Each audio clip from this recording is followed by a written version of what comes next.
Hello, welcome to Strictly Money. I'm your host, Saijal Patel.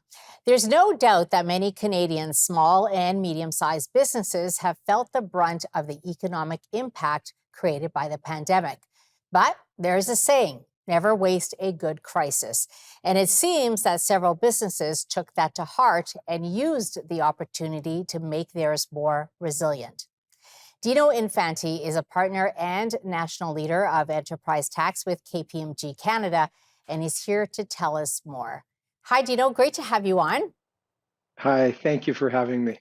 So it is Small Business Week, and first off, I just want to say that ensuring that these small business owners can thrive is really important because they are the engine of our economy. They employ something like 60% of our workforce. So that's why we're doing this interview. Let's talk about this report. Dino, KPMG or your report found that most businesses are in a better position than they were a year ago, which looks like good news. Tell us about that. Yeah, they certainly are. Despite some softening in the economy, they are quite optimistic about their growth projections over the next 3 years.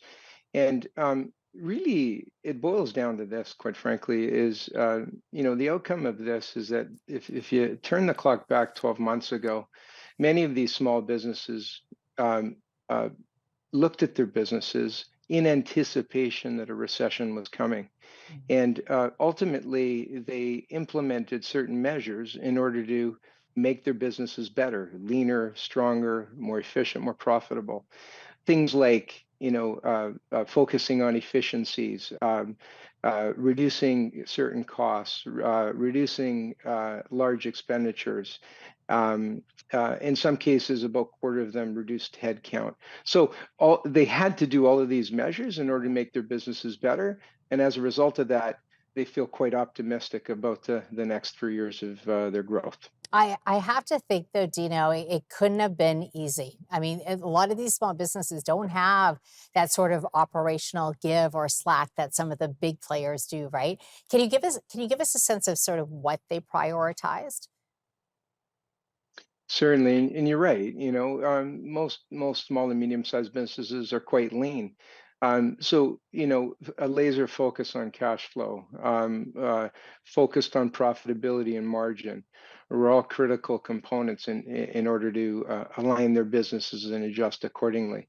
Now, of course, there's still concerns in the context of the outlook as it might relate to interest rates and inflation and those types of measures. So likely these types of actions will likely need to continue moving forward as there's a bit of market uncertainty. I'll tell you, something that stood out for me was that 30%, and you alluded to this, 30% halted large expenditures, right? So that's telling me that they're not investing in growth. They're more perhaps in a survival lens. Is that worrisome? Because I think it's in our interest that they do grow, right? And even for our broader economy, the more they grow, the more GDP, the more tax revenue. Of course. Yeah, and certainly you're absolutely correct, right? In the context of investing in in machinery, equipment, technology, et cetera, are critical to the growth trajectory. Now, there's a fine balance in Mhm. respect of kind of need to have, must have types of investment decisions, and a fine balance between managing cash flow as well. So there's a bit of give and take in the context of being able to achieve that and being able to continue to grow, as you said. But you're right, there is an impact of that kind of decision that would have in terms of their growth trajectory. Can you reconcile this? Because I know a lot of businesses haven't recovered to where they were before the pandemic, and like you said, they're dealing with high inflation. They're also dealing with higher borrowing costs, which is why so many of them are saying, we're worried about repaying the pandemic loans. Can you talk a little bit about that and what you're seeing? Yeah, and as we've been talking about here, right, an optimistic bunch for the most part, but let's not forget about, that 10% or so, or that group of businesses that are still challenged, still struggling as they come out of the pandemic. And there's certain industries that are subjected to that. the looming repayment of the SEBA loans, for example, is a concern for many of those businesses.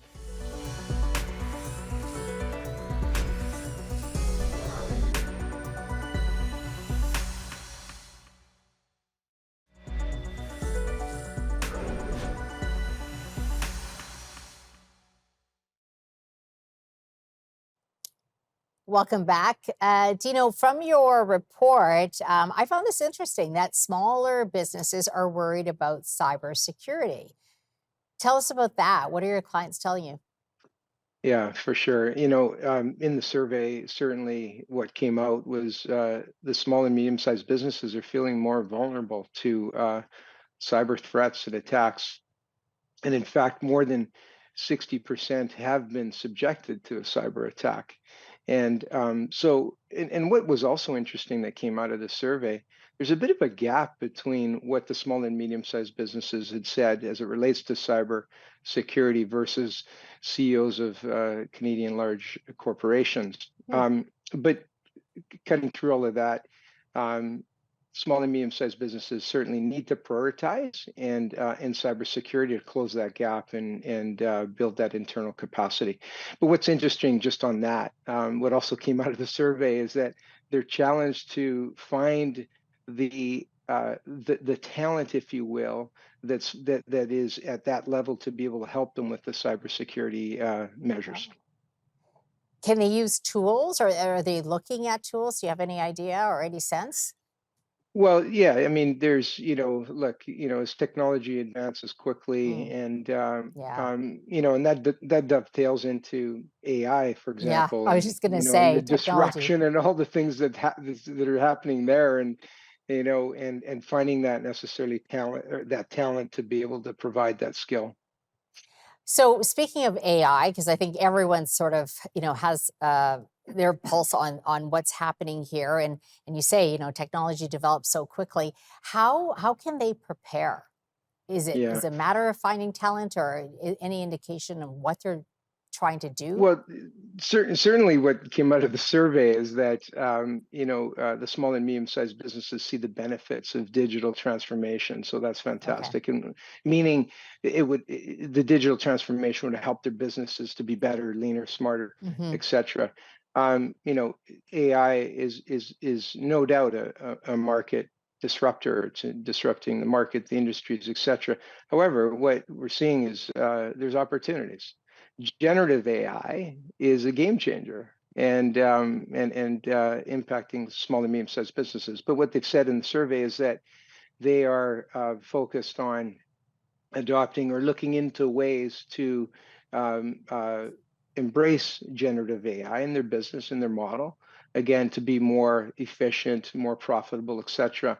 And so how to do that certainly is embracing it, learning about it, how it could dovetail into the business ultimately to make their businesses better. Yeah, there's a huge business case there, Yeah. to help these businesses as well. Also, very interesting was that KPMG asked about the impact of climate change on businesses, and more than half said that their cost rose significantly because of extreme weather impacts. Yeah, absolutely. Look, I mean, we came off a summer of wildfires, extreme weather conditions. People were affected, supply chains right across the board. And more than half of the small and medium-sized businesses have told us that their costs have risen as a result of that.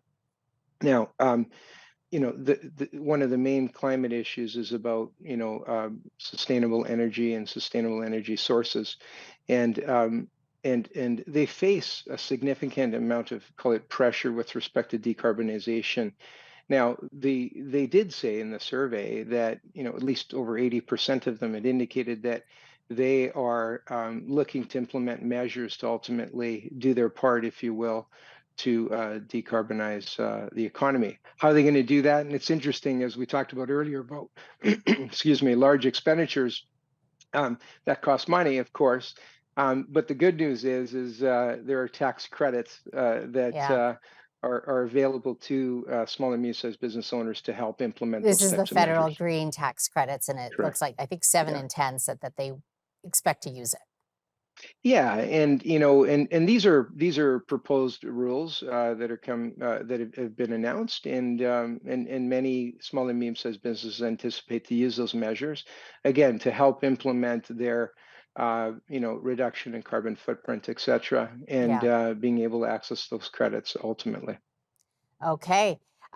Good stuff, Dino. We always appreciate your time today. Thanks so much for coming on. My pleasure. Thank you for having me. Dino Infanti is partner and national leader of enterprise tax with KPMG Canada. Stay with us because when we come back, we're going to discuss the holiday retail outlook. I know it's October, but Christmas is around the corner.